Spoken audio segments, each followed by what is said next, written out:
सास, आज आ जाने दे मेरे बेटे को, मैं बैठ कर समझाऊंगी उसे तेरी करतूतें। बहू, कोई बात नहीं। सास, क्यों? बहू, आप बैठकर समझाओगी, मैं लेटकर मना लूंगी। सब्जी वाले की शादी हुई। सुहाग रात को अपनी बीवी की शलवार उतार के पानी फेंकने लगा। बीवी, ये क्या कर रहे हो? शोहर, माल को ताजा कर रहा हूँ। एक रंगसाज के पास एक आदमी कपड़ा रंगवाने आया। तो रंगसाज ने पूछा, कौन सा रंग करूं? आदमी ने कहा, सफेद, काला, सुर्ख, नीला, पीला, जर्द, खाकी और सब्ज रंग के अलावा जो चाहे कर दें। रंगसाज ने कहा, अच्छी बात है। आप हफ्ता इतवार, पीर, मंगल, बुध, जुमेरात और जुमे के अलावा जिस दिन भी चाहें ले जाएं। बीवी, शादी के शुरू के दिनों में जब मैं खाना पकाकर लाती थी, आप मुझे ज्यादा खिलाते थे और खुद कम खाते थे। लेकिन अब ऐसा क्यों नहीं? क्या अब मुझसे मोहब्बत नहीं रही आपको? शोहर, ये बात नहीं, दरअसल अब तुम्हें खाना पकाना आ गया है। लड़की, सुन एक बात बता। लड़का, हाँ पूछो। लड़की, ये गंदी फिल्मों और अच्छी फिल्मों में क्या फर्क है? लड़का, अगर फिल्म देखते टाइम आंख से पानी आ जाए तो समझ लो कि फिल्म अच्छी है, और अगर नीचे से पानी आ जाए तो समझ लो फिल्म गंदी है। एक सरदार अपनी आंखें बंद करके शीशा लेकर खड़ा था। बीवी ने पूछा, ये क्या कर रहे हो? सरदार ने कहा, मैं ये देख रहा हूँ कि मैं सोते हुए कैसा लगता हूँ। मालक, अब तक तुझसे मच्छर नहीं मारे गए? मेरे कानों में गुनगुना रहे हैं। नौकर, साहिब, मैंने तो सारे मच्छर मार दिए। ये तो उनकी बीवियां हैं जो बेवा होकर अब रो रही हैं। एक पठान की बीवी की सालगिरह थे। पठान ने सालगिरह पर अपनी बीवी को गुलाब का फूल दिया। बीवी मुंह बसोरते हुए बोली, मुझे ये नहीं, कोई 1 लाख वाली चीज चाहिए। पठान अपनी बीवी से बोला, लाख दी ते फिर मेरे को लानत दिए।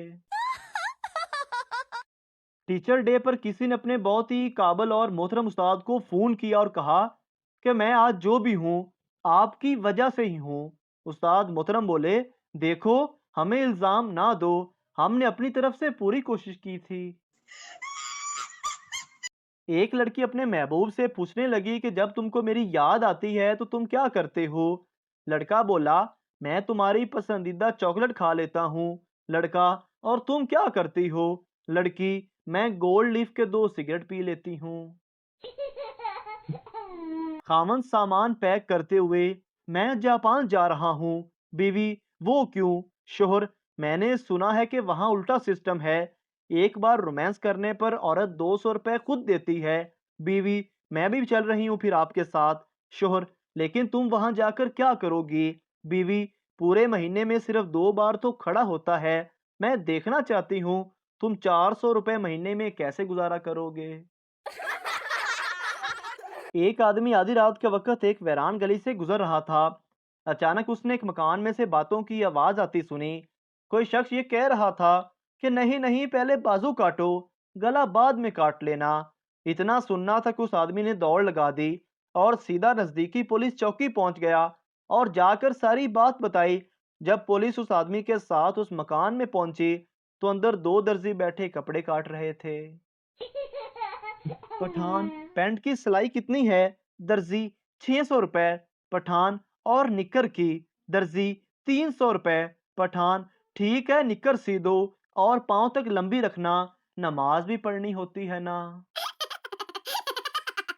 एक औरत अपने खामन से जेल में मिलने गई। वापसी पर जेलर से कहा, तुम लोग मेरे खामन से इतनी मुशक्कत क्यों करवा रहे हो? जेलर ने कहा, वो तो बस खाता पीता और सोता है, कौन सी मुशक्कत? औरत बोली, तो वो क्या झूठ बोल रहा है कि जेल के अंदर वो सुरंग खोद रहा है? लड़की, ये सूट कितने का है? ठरकी दुकानदार, अरे आपके लिए क्या कीमत होगी, बस अपना व्हाट्सएप नंबर दे दें। लड़की ने नंबर देते हुए एक सूट और ले लिया। दुकानदार, अरे ये दूसरा सूट किस लिए? लड़की, रिप्लाई नहीं चाहिए क्या? तारीख ने साबित किया कि जिनकी शक्लें मिलती हैं वो बहन भाई होते हैं। जिनकी अकलें मिलती हैं वो आपस में अच्छे दोस्त होते हैं। लेकिन जिनकी ना शक्लें मिलती हैं और ना ही अकलें, लेकिन फिर भी एक साथ रहते हैं, वो मियाँ बीवी होते हैं। शेख के घर आग लग गई। लोग आग बुझा रहे थे, लेकिन शेख एक कोने में बैठ गया। आदमी ने पूछा, घर में आग लग गई है और तुम आराम कर रहे हो? शेख, नहीं यार, मैं तो बारिश की दुआ मांग रहा था। एक शख्स बिस्तरे मरग पर पड़ा अपने आखिरी वक्त का मुंतजर था।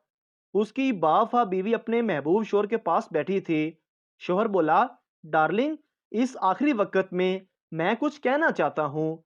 उसने अटक अटक के बामुश्किल कहा, नहीं हनी, तुम बस आराम करो। उसने शीते गम से अपने होंठ दांतों में दबा लिए। खुदा के लिए सुन लो, वरना मेरी रूह बेचैन रहेगी। मैं तुमसे बेवफाई करता रहा। तुम्हारी छोटी बहन, उसकी सहेली, उसकी सहेली और उसकी सहेली के साथ मेरा चक्कर है। बीवी ने हिचकियां लेते हुए अपनी नाजुक हथेली उसके होंठों पर रख दी। मैं जानती हूँ डार्लिंग, तुम परेशान ना हो, मैंने इसीलिए तुम्हें जहर दिया है। शोहर को रोमांटिक मूड में देखकर उनकी बेगम बोली, एक बात सुनिए, आप मेरे लिए क्या कर सकते हैं? शोहर, जो तुम कहो बेगम। बेगम, क्या चांद ला सकते हैं? शोहर कमरे में गया और कोई चीज छुपा कर लाया और बेगम से कहा, आंखें बंद करो, और वो चीज बेगम के हाथों में रख दी। फिर आंखें खोलने को कहा। बेगम की आंखों में आंसू थे, क्योंकि उनके हाथों में एक आईना था जिसमें बेगम का चेहरा नजर आ रहा था। बेगम ने पूछा, आप मुझे चांद सा समझते हैं? शोहर बोला, नहीं नहीं, मैं तो सिर्फ तुम्हें यह समझा रहा था कि जिस मुंह से चांद मांग रही हो, वो शक्ल कभी आईने में भी देख लिया करो। एक पठान का दादा फौत हो गया, तो पठान के घर वालों ने उसको बहुत ज्यादा मारा। लोगों ने मारने की वजह पूछी तो पठान का बड़ा भाई बोला कि हम दादे का जनाजा लेकर जाने लगे तो ये साला सामने लेट गया कि सड़बाला मैंने बनना है। एक पठान की दादी फौत हो गई।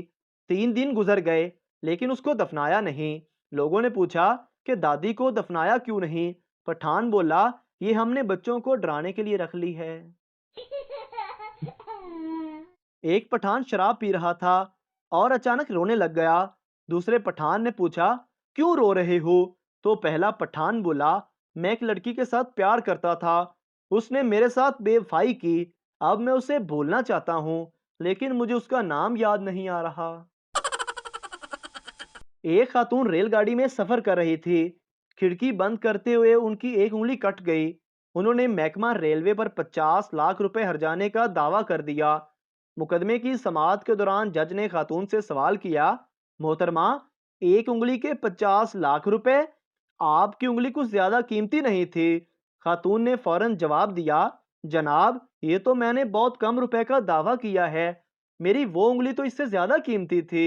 जज ने पूछा, वो कैसे? औरत बोली, क्योंकि मैं अपनी उसी उंगली से अपने करोड़पति शोहर को नचाया करती थी। दो खान भाई आपस में लड़ रहे थे। एक बोला, गुल खाना, हम तुमको एक मुक्का मारेगा, तुम मुल्तान जाके गिरेगा। दूसरा बोला, हम तुमको एक लात मारेगा, तुम कराची जाके गिरेगा। एक पंजाबी भाई जो कि बड़ी देर से खड़ा दोनों की लड़ाई देख रहा था, वो आगे बढ़ा और अपना बैग कांधे पर लटकाते हुए बोला, एक निक्की जी चपेड़ मेरे मुंह ते छड़ना, मैं गुजरांवाले तक जाना है। एक बच्चा बीमार था। उसका वालिद उसे चेकअप के लिए डॉक्टर के पास ले गया। डॉक्टर ने आला बच्चे के सीने पर रखा और कहा, बेटा, 10 तक गिनो। बच्चे ने घबरा कर बाप से कहा, अब्बू, मुझे फिर स्कूल ले आए। साहिवाल में एक बच्चा पैदा हुआ जिसका वजन 25 किलोग्राम था। 15 मिनट के बाद वो खड़ा हो गया। 2 दिन के बाद वो दौड़ने लगा और 25 दिन के बाद उसका वजन 50 किलोग्राम हो गया। ये एक सच्चा वाकया है, क्योंकि ये बच्चा भैंस का था। गौर से पढ़ने का बहुत बहुत शुक्रिया। हवाई जहाज में एक खातून अपने बच्चे को बैतुल खला में छोड़कर गई कि 5 मिनट बाद में आती हूँ, मगर बच्चा 2 मिनट बाद ही निकलकर माँ की मुखालफ सिमत में चला गया। इतने में एक सरदार जी बैतुल खला गए और अंदर से लॉक कर लिया। इतनी देर में बच्चे की माँ आई और आवाज देकर पूछने लगी, अगर हो गया है तो धो दूं क्या और पैंट पहना दूं? अंदर बैठे सरदार जी ने मारे खुशी और हैरत से कहा, ओ तेरी, इन्नू कहंदे ने सर्वस। मोहतरम नाजरीन, अगर आपको हमारी वीडियो अच्छी लगी है तो हमारे इस चैनल को सब्सक्राइब ज़रूर कर दीजिए ताकि आपको इस तरह की और मज़ाहिया वीडियोस फौरी और बर वक़्त मिलती रहें।